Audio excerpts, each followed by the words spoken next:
When I was 18 and the hormones were running, a senior in high school and a propensity for money,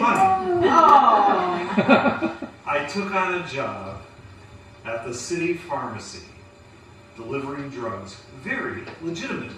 It meant lots of driving, lots of knocking on doors, lots of tips for the effort, lots of characters, lots of wars.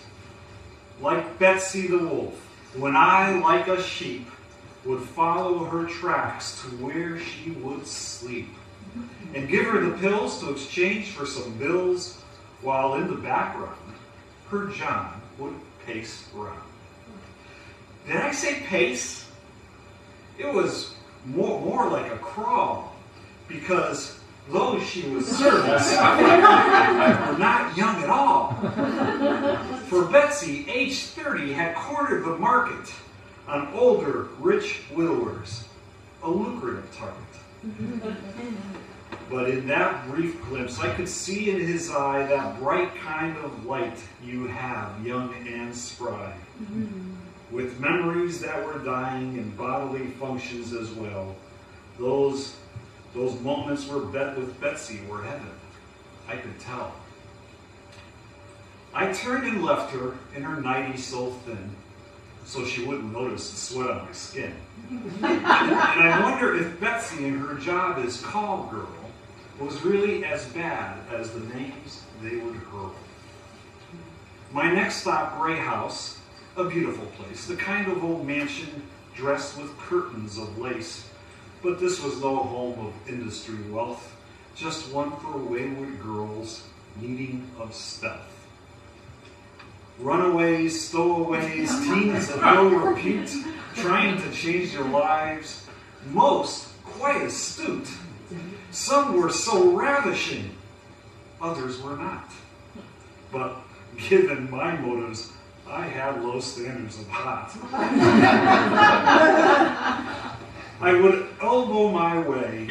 I would drop off the pills, birth control, I suspect, by judging from the male suitors all on the front steps. I would elbow my way through the crowds of these boys, hoping against hope that the deflowered were poised for another time in their arms before the next baby, knowing when asked for commitment, the boys would say, maybe.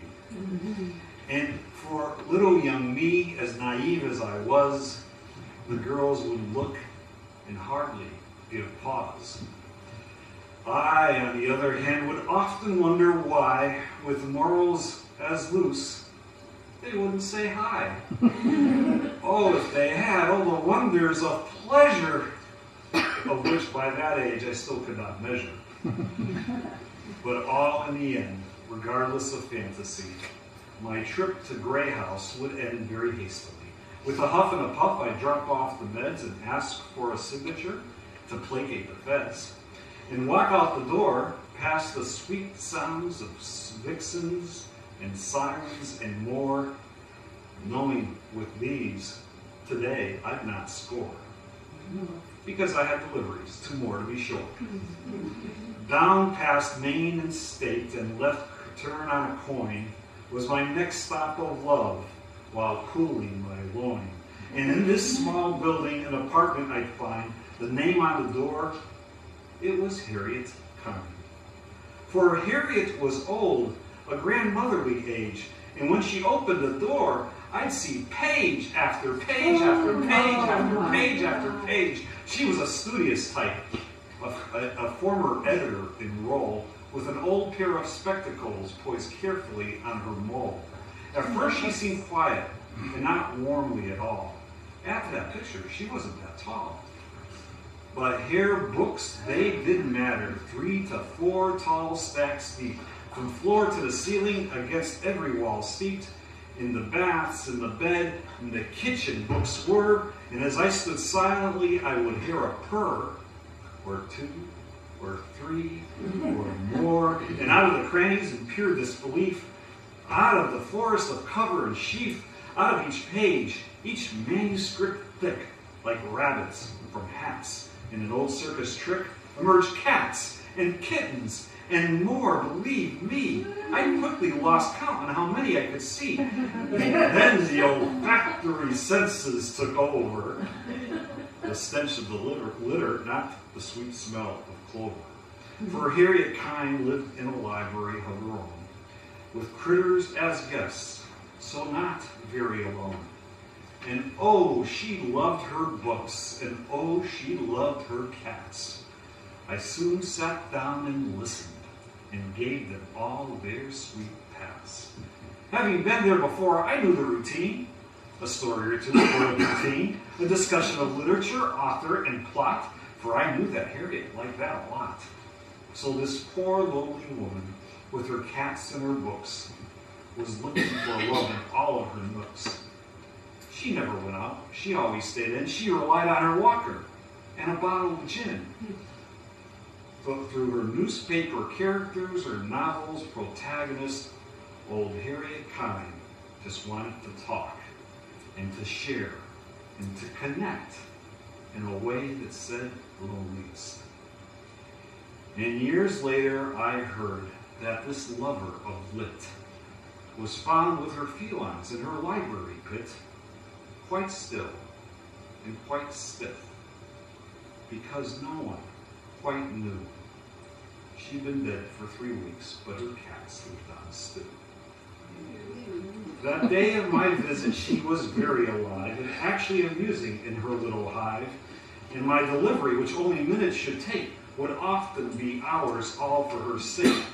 The human condition is sad, some have said, but here was a woman who, always well-read, could make being a recluse go right to your head. But alas, all my visits would lead to an end, and leaving poor Harriet never to see her again. I left down the hall to my next love appointment and drove down the street to give Grandma her ointment. My deliveries included drugs, balms of all sorts, and for many the ultimate was liquid, of course. Grandma Hody was one of those hard-drinking ladies. She first would take Seagrams, and then she'd give Hades.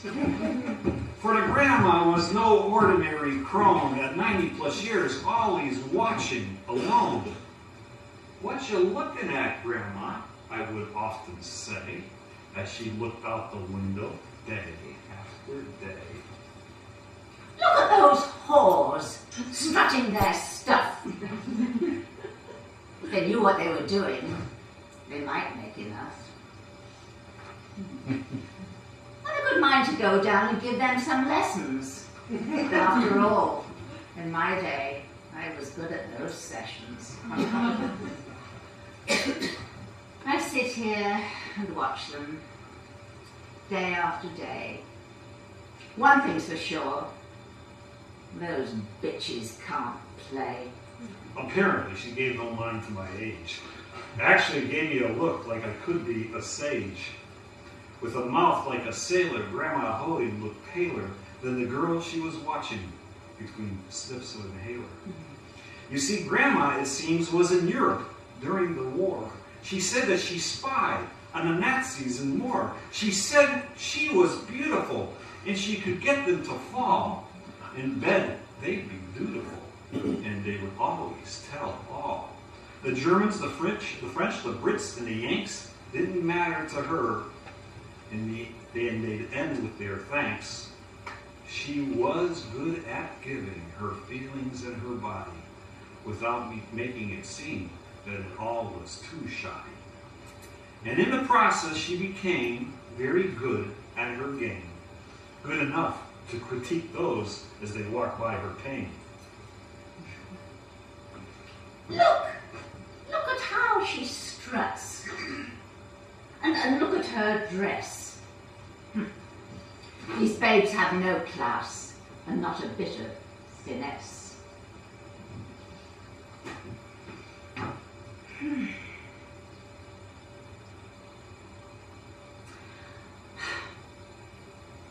I knew how to woo, how to flutter my eyes. I knew how to get them between my two thighs.